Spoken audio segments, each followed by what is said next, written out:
Hi hello నమస్తే అండి. నేను మీ లక్ష్మీ చౌదరిని. వెల్కమ్ టు మిస్టరీ మధురిమలు తెలుగు ఆడియో స్టోరీస్. అక్షరార విందం పార్ట్ 6తో మీ ముందుకు వచ్చేసాను. వీడియోకి లైక్స్ హైప్స్ ఇచ్చి సపోర్ట్ చేయండి. అలాగే సావిత్రమ్మ గారితో అక్షర మాట్లాడే మాటలు నచ్చడం లేదని ఒకరు కామెంట్ చేశారు. కానీ వారిద్దరూ ఫ్రెండ్స్లా ఉంటారు. ముందు ముందు తెలుస్తుందిలేండి. అరవింద్ మేనేజర్ని తన క్యాబిన్కి రమ్మని పిలుస్తాడు. మేనేజర్ రాగానే మధ్యాహ్నం కల్లా ఈరోజు వాళ్ళకి ఇచ్చిన వర్క్ మొత్తం ఫినిష్ అయిపోవాలని స్టాఫ్ మొత్తానికి ఇన్ఫామ్ చేయండి.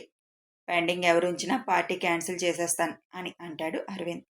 ఓకే సార్ అని అక్కడి నుంచి బయటికి వెళ్తుండగా, ఒక సీట్ ఖాళీగా ఉంది, తను రాలేదా ఇంకా, వచ్చాక నా క్యాబిన్కి రమ్మని చెప్పండి. ఓకే సార్ అని బయటికి వెళ్ళి అదే విషయం స్టాఫ్ మొత్తానికి చెప్తాడు మేనేజర్. ఓకే మేనేజర్ గారు అని అందరూ వర్క్ స్టార్ట్ చేస్తారు. అబ్బా, ఈసారి వర్క్ విషయంలో చాలా స్ట్రిక్టే బాబు. చూడ్డానికి చాక్లెట్ బాయ్లా కనిపిస్తారు, వర్క్ విషయంలో మాత్రం హిట్లర్లా కనిపిస్తారు అని అంటుంది తన పక్క కొలీగ్తో ఒక అమ్మాయి. ఇప్పుడు ఈ డిస్కషన్ అవసరమా? ఇక్కడ సీసీలు ఉంటాయని సార్ గమనిస్తూ ఉంటారని నువ్వు గుర్తిస్తే బాగుంటుంది తల్లి. నీ వల్ల నన్ను కూడా ఇరకాటంలో పడేకు. తన పని తను చేసుకుంటూ అంటుంది పక్క కొలీగ్. ఈవినింగ్ ఫంక్షన్లో అయినా స్మైల్ ఏమైనా చేస్తారా, లేదంటే ఇలాగే మొహం సీరియస్గా పెట్టుకొని ఉంటారా అని అంటుంది ఆ అమ్మాయి. ఆయన ఎలా ఉంటే నీకెందుకు, నువ్వు ఇక్కడ జాబ్ చేయడానికి వచ్చావు, ఆయన శాలరీ ఇస్తున్నారు అంతే, ఎక్కువ ఆలోచించకుండా నీ పని నువ్వు చేసుకో అని చిన్నగా కసురుకుంటూ తన పని తాను చేసుకుంటుంది పక్క అమ్మాయి. అప్పుడే లోపలికి హీల్స్తో ఠక ఠక సౌండ్ చేస్తూ ఒక అమ్మాయి ఎంటర్ అవుతుంది. అప్పటికే ఆఫీస్ స్టార్ట్ అయ్యి అరగంట అయ్యాక ఎంటర్ అవుతున్న తనని చూసి, ఈరోజు ఈవిడ ఏంటి ఇంత లేటుగా వచ్చింది, ఇప్పుడు సార్తో క్లాస్ ఉంటుందిగా అని అంటుంది ఆ అమ్మాయి. ఎంత క్లాసు పీకినా మళ్ళీ సేమ్ రిపీట్ చేస్తుంది కదా, పైగా సార్ గర్ల్ ఫ్రెండ్ అని చెప్పుకొని తిరుగుతుంది. ఈ విషయం సార్కి తెలియదంటావా? తెలిసి కూడా ఊరుకున్నారా, లేదా నిజంగానే సార్ గర్ల్ ఫ్రెండ్నా తను అని అంటుంది ఆ అమ్మాయి. అంత సీన్ లేదు ఈ మొహానికి, అలా చెప్పుకొని తిరుగుతుంది. సార్ వరకు విషయం వెళ్ళలేదు, వెళ్ళుంటే ఈ పాటికి కథ వేరేగా ఉండేది. మరి తను రోజు లేటుగా వచ్చినా ఎందుకు ఎక్స్క్యూజ్ చేస్తున్నారు సార్? వాళ్ళ బంధువుల అమ్మాయి అనుకుంటాలే, అయినా మనకెందుకు, మన పని మనం చేసుకోవడం బెస్ట్. సార్ కంట పడకముందే ఈ మాటలు కట్టిపెట్టి మనం వర్క్ చేసుకుందాం, ఈవినింగ్ మాట్లాడుకోవచ్చు, నీ వర్క్ స్టార్ట్ చేయి అని చెప్పి తన వర్క్ స్టార్ట్ చేసుకుంటుంది. మేనేజర్ చెప్పడంతో డైరెక్ట్గా అరవింద్ క్యాబిన్ దగ్గరికి వెళ్ళి ఆ అమ్మాయి డోర్ నాక్ చేస్తుంది. ఎస్ కమిన్ అని అరవింద్ అనగానే డోర్ తీసుకొని లోపలికి వెళ్తుంది. గుడ్ మార్నింగ్ అరవింద్ అని నవ్వుతూ అంటుంది. సార్, నాట్ అరవింద్ అని కరెక్ట్ చేస్తాడు Aravind. Sorry sir, next time repeat కానివ్వను అని అంటుంది. టైం ఎంతైంది, ఆఫీస్ ఎన్నింటికి, నువ్వు వచ్చిందెప్పుడు అని సీరియస్గా అడుగుతాడు అరవింద్. ముందే స్టార్ట్ అయ్యాను కానీ దారిలో ఒక చిన్న పాప నా కారుకి అడ్డం పడింది, లక్కీగా ఏమీ అవ్వలేదు అనుకోండి, అదంతా చూసుకునేసరికి లేట్ అయిపోయింది అని ఇన్నోసెంట్గా చెబుతుంది. ఈ కథలన్నీ ఇంకెవరి దగ్గరైనా చెప్పుకో, నా దగ్గర కాదు. ఈరోజు లేటుగా వచ్చినందుకు నీకు నేను ఇస్తున్న పనిష్మెంట్. ఈరోజు మొత్తం ఈ దరిదాపుల్లో నువ్వు కనిపించకూడదు. నౌ గెట్ లాస్ట్ అంటాడు అరవింద్. అదేంటి, ఇవాళ ఫంక్షన్ ఉంది కదా, నేను లేకుండా ఎలా సార్? నువ్వేమైనా చీఫ్ గెస్ట్వా? నువ్వు లేకపోతే ఫంక్షన్ జరగపోవడానికి? నా టైం వేస్ట్ చేయకుండా ఇక్కడి నుంచి బయలుదేరు. నేను చెప్పినా కూడా ఇక్కడే ఉన్నావు అనుకో, రేపటి నుంచి ఇక నువ్వు ఆఫీస్కి రానవసరం లేదు. అండ్ నైట్ ఫంక్షన్లో అస్సలు కనిపించకూడదు. Remember that. Now get lost అని అంటాడు అరవింద్. దానితో మొహం అంతా మార్చేసుకొని అక్కడి నుంచి విసురుగా బయటికి వెళ్ళిపోతుంది. అదే విసురుతో ఫాస్ట్గా నడుచుకుంటూ బయటికి తను వెళ్ళడం చూసి, ఇవాళ తన ఇంటికి వెళ్ళిపోవడమే అనుకుంటా అని స్టాఫ్ అంతా చిన్నగా నవ్వుకుంటారు. బయటికి వెళ్ళి తన కారులో తన చేతిలో ఉన్న ల్యాప్టాప్ బ్యాగ్ని పడేసి, సాయంత్రం ఫంక్షన్ కోసం ఉదయాన్నే పార్లర్కి వెళ్ళి ఫేషియల్ అన్నీ చేయించుకున్న నన్ను అసలు ఫంక్షన్కే రావద్దంటావా? నీ కంట్లో పడాలని నేనెంత ప్రయత్నిస్తున్నా నన్ను పురుగులా చూస్తున్నావు కదా! ఈ వసుమతిని ఇన్సల్ట్ చేస్తున్నావు కదా! తొందరలోనే నా వెనక తిరిగేలా చేసుకుంటాను చూడు అని అనుకుంటూ అక్కడి నుంచి వెళ్ళిపోతుంది వసుమతి. ఇంటికి వెళ్ళి రుసరుసలాడుతున్న చెల్లిని చూసి ఏమైంది అని అడుగుతాడు వసుమతి అన్నయ్య నరేష్. అసలు నీ ఫ్రెండ్ ఏమనుకుంటున్నాడు? ఎప్పుడు చూడు నా మీద చిటపటలాడుతూ ఉంటాడు. అరే, ఒక్క అరగంట లేటుగా ఆఫీస్కి వెళ్ళినందుకు నన్ను ఈరోజు మొత్తం ఆ దరిదాపుల్లో కనిపించొద్దని చెప్పి పంపించేశాడు. ఇవాళ ఈవినింగ్ ఫంక్షన్ అని చెప్పి నేనేదో పార్లర్కి వెళ్ళి మొహానికి మెరుగులు దిద్దుకొని అరగంట లేటుగా వెళ్తే అంత ఇన్సల్ట్ చేయాలా నన్ను అని కోపంగా అంటుంది వసుమతి. చూడు, నా చెల్లనే ఒకే ఒక్క కారణంతో ఆ మాత్రం నిదానంగా చెబుతున్నాడు వాడు. లేదు అంటే మాత్రం వాడి సమాధానం వేరేగా ఉండేది. వాడెంత సిన్సియర్గా కరెక్ట్గా ఉంటాడో తన స్టాఫ్ కూడా అలాగే ఉండాలి అనుకుంటాడు. అయినా నువ్వు అక్కడ వర్క్ చేయడానికి మాత్రమే వెళ్తున్నావు. అది గుర్తు పెట్టుకో వసుమతి. నిన్ను బయటికి ఎక్కడికి పంపించలేక నీ ప్రవర్తనకి ఎవరు ఉద్యోగం ఇవ్వరు అని అరవింద్ని రిక్వెస్ట్ చేసి వాడి దగ్గర అయితే కరెక్ట్గా ఉంటావని అక్కడ జాయిన్ చేశాను. పిచ్చి పిచ్చి వేషాలు వేసి మా స్నేహాన్ని చెడగొట్టకు. నీ మైండ్లో అది బాగా గుర్తుపెట్టుకో అని చెప్పి అక్కడి నుంచి వెళ్ళిపోతాడు నరేష్. వసుమతి మాటలకు చిరాకు వచ్చిన నరేష్, నువ్వు పిచ్చి పిచ్చి వేషాలు వేసి మా స్నేహాన్ని చెడగొట్టకు అని చెప్పి అక్కడి నుంచి వెళ్ళిపోతాడు. నీ స్నేహాన్ని నేనెందుకు చెడగొడతానన్నయ్య? ఇంకా బలపరచాలని చూస్తుంటే నీకు భావన చేసి పెడతానులే అని నవ్వుకుంటూ అనుకుంటుంది. నరేష్, అరవింద్ స్కూల్ డేస్ నుంచి ఫ్రెండ్స్. వీళ్ళతో ఇంకొకరు ఉంటారు లోకేష్. అరవింద్కు ఉన్న బెస్టీస్ వీళ్ళే. ఇంజనీరింగ్కి వచ్చేసరికి అరవింద్ కంప్యూటర్ సైన్స్ వైపు వస్తే నరేష్ మెకానికల్ వైపు వెళ్తాడు. లోకేష్ ఏరోనాటికల్ వైపు వెళ్తాడు. నరేష్ స్టడీ అయిపోగానే జాబ్లో అరవింద్ లాగే జాయిన్ అయిపోతాడు. ఇప్పుడు అరవింద్ పెట్టిన కంపెనీలో ఫ్రెండ్స్ని పార్ట్నర్స్గా చేర్చుకోలేదు. అది ఇష్టం కూడా ఉండదు. తనొక్కడే ఓన్గా పెట్టుకోవాలన్నది అరవింద్ ఆశ. నష్టం వచ్చినా తనతోనే పోతుంది కాబట్టి ఓన్గానే పెట్టుకున్నాడు. నరేష్ తన జాబ్లోనే కంటిన్యూ అవుతున్నాడు. పైగా నరేష్కి ఒక మంచి మోడల్ కారు కనిపెట్టాలని ఆశ. నరేష్ చెల్లెలు వసుమతి చదువులో టాలెంట్లో బాగానే ఉన్నా ఎవరినీ లెక్క చేయలేని మనస్తత్వం తనది. అంతకుముందు 2-3 కంపెనీలలో జాబ్ చేసిన టైం సెన్స్ పాటించకపోవడం, పెద్దవాళ్లను లెక్క చేయకపోవడంతో కంపెనీ వాళ్ళు తనని జాబ్లో నుంచి ఫైర్ చేసేశారు. వర్క్ మీద కూడా ఇంట్రెస్ట్ చూపించకుండా అదర్ యాక్టివిటీస్ మీద ఎక్కువగా కాన్సన్ట్రేషన్ చేయడం తనకి అలవాటు. అది కూడా తనకి ఎక్కడ జాబ్ నిలబడపోవడానికి ఒక కారణం. నరేష్ ఫ్రెండ్గా అరవింద్ను చాలాసార్లు చూసి ఇష్టపడడం మొదలుపెట్టింది వసుమతి. చాలాసార్లు అరవింద్తో క్లోజ్గా మూవ్ అవ్వాలని చూసింది. కానీ అరవింద్ ఆ ఛాన్స్ ఎప్పుడూ ఇవ్వలేదు. అరవింద్ కంపెనీ పెట్టాడని తెలిసాక అన్నని కాకా పట్టడం మొదలుపెట్టింది. చెల్లెల ప్రవర్తన తెలుసు కాబట్టి నరేష్ ఫస్ట్ ఇష్టపడలేదు. అరవింద్ సంగతి తెలిసి హెచ్చరించాడు కూడా చెల్లిని. ఎంత చెప్పినా వినకపోవడంతో అరవింద్ స్ట్రిక్ట్గా ఉంటాడు కాబట్టి కొంచెమైనా చెల్లిలో మార్పు వస్తుందేమో అని అరవింద్ని బతిమలాడి ఆ కంపెనీలో ఉద్యోగంలో జాయిన్ అయ్యేలా చేస్తాడు. అరవింద్ నరేష్కి ముందే చెప్పేస్తాడు, వర్క్ విషయంలో ఏదైనా తేడా జరిగితే మాత్రం ఫ్రెండ్ చెల్లెలని కూడా చూడను. ఆ విషయంలో నువ్వు ఫీల్ అయితే నేనేం చేయలేను. అందుకు ఇష్టమైతే పంపించు అని చెబుతాడు. నరేష్ కూడా అందుకు అంగీకరించి చెల్లెల్ని అక్కడ జాబ్లో పెడతాడు. కానీ వసుమతి మాత్రం ఎలా అయినా అరవింద్ని తన ప్రేమలో పడేసుకొని ఆ కంపెనీకి ఓనర్ అయిపోవాలని చాలా కలలు కంటుంది. సాయంత్రం పార్టీకి ఎలా వెళ్ళాలి అని ప్లాన్ వేయడం మొదలుపెట్టింది. తన అన్నని ఎలాగూ పిలిచే ఉంటాడు పార్టీకి.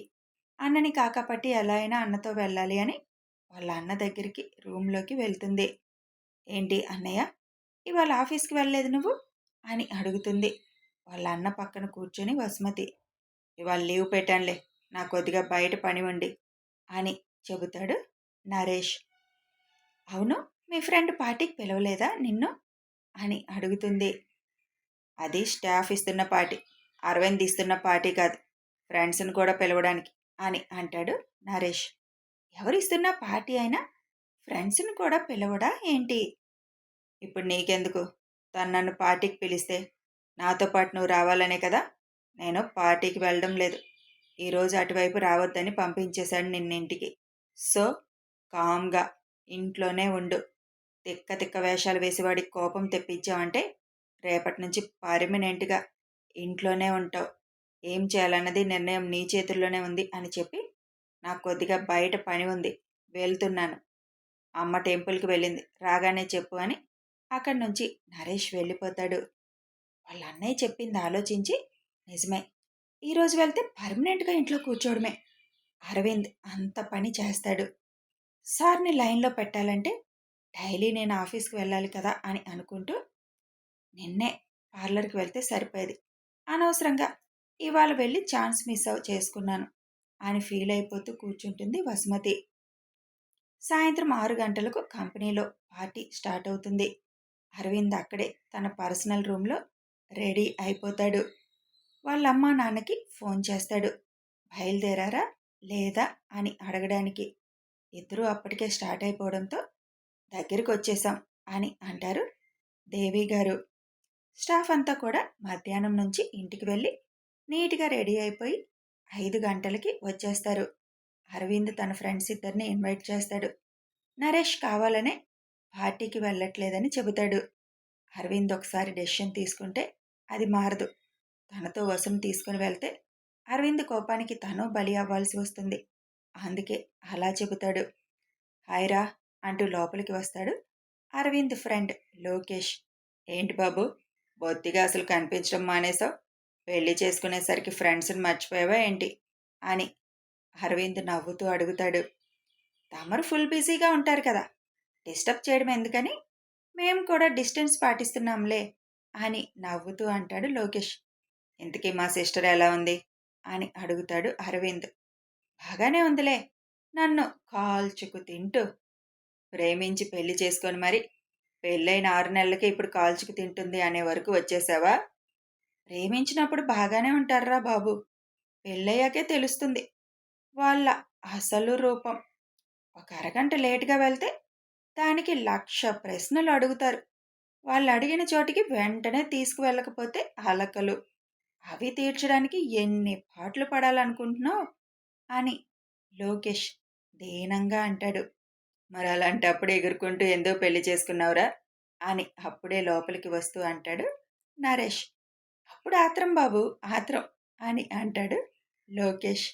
అరవింద్ చిన్నగా నవ్వుతూ ప్రేమించినప్పుడు కనపంచని లోపాలు పెళ్ళయ్యాక కనిపిస్తున్నాయా నీకు అని అడుగుతాడు. అప్పుడు నోట్లో వేసుకోగానే కరిగిపోయే చాక్లెట్స్ లాగే ఉంటారురా. ఇప్పుడు పంటి కింద రాయిలా మారుతారు. విన్నావా కావ్య, మీ ఆయన ఏమంటున్నారు అని ఫోన్ చూస్తూ అంటాడు అరవింద్. వెంటనే లోకేష్ షాక్ అవుతూ నేనేం అనలేదు కావ్య, ఉత్తినే సరదాగా అన్నానని కంగారుగా ఫోన్ తీసుకొని చూసేసరికి అది ఆఫ్లోనే ఉంటుంది. అరవింద్ నవ్వుతూ అంత భయం ఉన్నోడివి ఎందుకురా మాట్లాడుతున్నావు మరి అని అడుగుతాడు. నీకు పెళ్ళి అవ్వకపోదు, అప్పుడు చెప్పకపోను నేను అని లోకేష్ ఉక్రోషంగా అంటాడు. అప్పుడు సంగతి అప్పుడు ఆలోచిద్దాంలే, పదండి టైం అయిందని ఇద్దరిని తీసుకొని ఫంక్షన్ హాల్ వైపు వెళ్తాడు అరవింద్. అప్పుడే లోపలికి వస్తూ ఉంటారు ధర్మ గారు, దేవి గారు. హాయ్ ఆంటీ, అంకుల్, ఎలా ఉన్నారు అని పలకరిస్తారు నరేష్, లోకేష్. బాగున్నాం. ఏంటి అసలు ఇంటి వైపు రావడమే మానేశారు? కావ్య ఎలా ఉంది లోకేష్ అని అడుగుతారు దేవి గారు. బాగుందా ఆంటీ? అరవింద్ బాగా బిజీ అయిపోయాడు కదా, ఇక మేము మాత్రం వచ్చి తను డిస్టర్బ్ చేయడం ఎందుకని మేము మా పనుల్లో లీనమైపోయాం. సర్లే పదండి లోపలికి వెళ్దామని అందరినీ తీసుకొని లోపలికి వెళ్తాడు అరవింద్. ఈ ఫంక్షన్ ఈరోజు జరగడానికి ఇంకో కారణం ఏంటో ఉందన్నావు. ఏంటి అరవింద్ అని అడుగుతారు దేవి గారు. పదా చెప్తానని ఇద్దరిని స్టేజ్ మీదకి తీసుకువెళ్ళి అక్కడ ఉన్న రిమోట్ దేవి గారి చేతికిచ్చి ఎదురుగా ఉన్న స్క్రీన్ని ఆన్ చేయమంటాడు. రిమోట్ బటన్ నొక్కగానే స్క్రీన్ ఆన్ అయి కంపెనీ లోగో డిస్ప్లే అవుతుంది. ఇన్ని రోజులు కంపెనీ లోగో బయట పెట్టలేదు అరవింద్. కేవలం అక్షరాలు మాత్రమే వాడాడు. కానీ ఇప్పుడు లోగోని ఓపెన్ చేయించాడు తల్లితో. స్క్రీన్ మీద చూసిన ధర్మగారికి లోగో కింద కంపెనీ స్థాపించిన డేట్ కనిపించడంతో అది చూసి, అంటే కంపెనీ పెట్టి ఈరోజుకి సంవత్సరం పూర్తయిందా, యానివర్స్ డే అన్నమాట అని అంటారు ధర్మగారు. నాన్న, ఇదే రోజు కంపెనీ పెట్టాను నేను అంటాడు చిన్న చిరునవ్వుతో. లోగో చూసిన దేవి గారు డిఏ ఇండస్ట్రీస్ అంటే అని అడుగుతారు. నువ్వే చెప్పు అని అంటాడు అరవింద్ నవ్వుతూ. డి అంటే ధర్మ, దేవి, ఏ అంటే అరవింద్ అంతేగా అని అంటారు దేవి గారు. అరవింద్ చిన్నగా నవ్వి ఊరుకుంటాడు. మా ఇద్దరి పేర్లు కలిసి వచ్చేటట్లు డీ పెట్టేశావా అని నవ్వుతూ, రేపు నీకు పెళ్ళయ్యాక మా పేర్లుంటే మీ ఆవిడ ఒప్పుకుంటుందా అని సరదాగా అంటారు ధర్మగారు. ఒప్పుకోకపోతే ఊరేగుతుంది. డి అంటే ఇద్దరు కాదు, దర్శుతో కలిసి 3 పేర్లు కలిసి వస్తాయి అంటాడు అరవింద్. వెంటనే దేవి గారు, ఏ అంటే అక్షర అరవింద్ అని కూడా అనుకోవచ్చు. అక్షర అరవింద్ కలిపితే అక్షరారవిందం. భలే ఉంది, పేర్లు కలిసినట్టు వీళ్ళు కూడా కలిస్తే బాగున్ను అనుకుంటారు మనసులో. తల్లి తండ్రిని స్టాఫ్కి పరిచయం చేసి యానివర్సరీ సందర్భంగా అందరికీ శాలరీ ఇంక్రీజ్ చేస్తున్నట్టు ప్రకటిస్తాడు అరవింద్. థ్యాంక్ యూ సార్ అని అందరూ ఏకకంఠంతో తమ సంతోషాన్ని వ్యక్తపరుస్తారు. స్టాఫ్ అంతా కలిసి అరవింద్కి గిఫ్ట్గా ఇవ్వడానికి ఒక గిఫ్ట్ కొని ఎవరివ్వాలా అని ఇంతవరకు ఆలోచించిన వాళ్ళు ధర్మాదేవి గారి చేతికి అది అందించి, మీ చేతుల మీదుగా సార్కి ఇవ్వండి మేడం మా తరపున అని అంటారు.